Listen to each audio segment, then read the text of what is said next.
uncle's favorite desserts is key lime pie. So today that's what we're going to work on. I've got 4 egg yolks in my bowl and a can of sweetened condensed milk that we are going to add to it. And then we get to the fun part, which is the limes.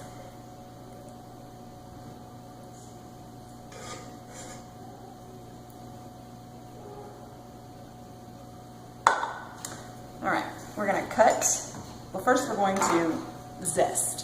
So I need 4 teaspoons of lime zest. And this is my fancy microplane zester. And I have my cutting glove on because my mother-in-law, I'm in her kitchen and she insists that I wear it because I tend to cut myself on everything. So all we're going to do is take the microplane zester and run it across your lime like this. You don't want to zest the white part because that's the bitter part of the lime and not the yummy part.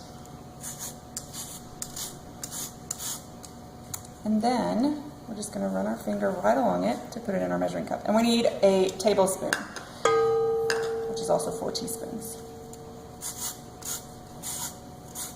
So this might take 3 or 4 limes to get enough zest because they're tiny.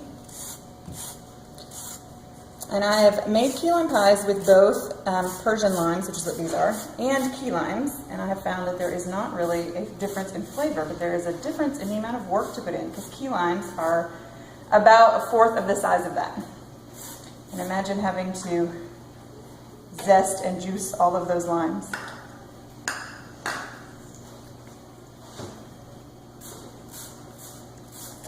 So we're just going to zest until we get to a tablespoon.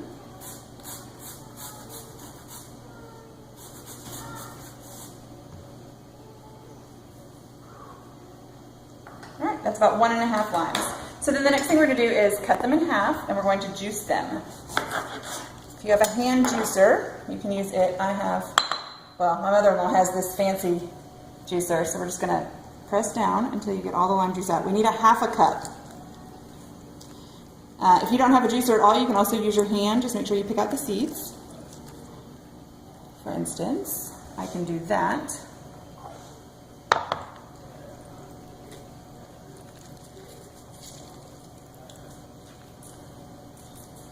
And then put it on the juicer.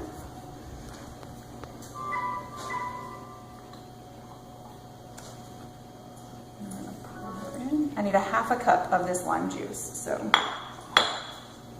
we're going to keep filling it up until we get to 1/2 cup.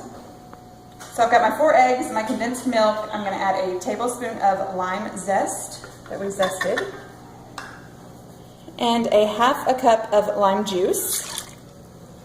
And we're going to stir, and then we're going to let this sit for about 30 minutes to thicken up. And while we do that, we will make our Graham Cracker Crust, which is on an earlier video.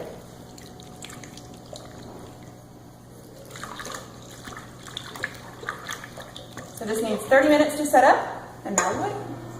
So our Graham Cracker Crust is done. Our lime and egg yolk mixture has thickened up a little. So now what we're going to do is pour the filling into our Graham Cracker Crust. This needs to bake in a 325-degree oven for about 18 minutes.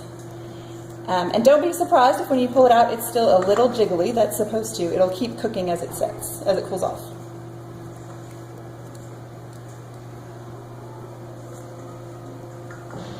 Now we're off to the oven. So our key lime pie is out of the oven. It's still a little jiggly. We're going to cool it off in the refrigerator for the next 3 hours before we make our whipped cream topping. So we finished up our whipped cream, just piped some around the sides, and then cut limes into slices and then in half, and twisted them up to make this pretty border, just so that your key lime pie looks beautiful. And we're done.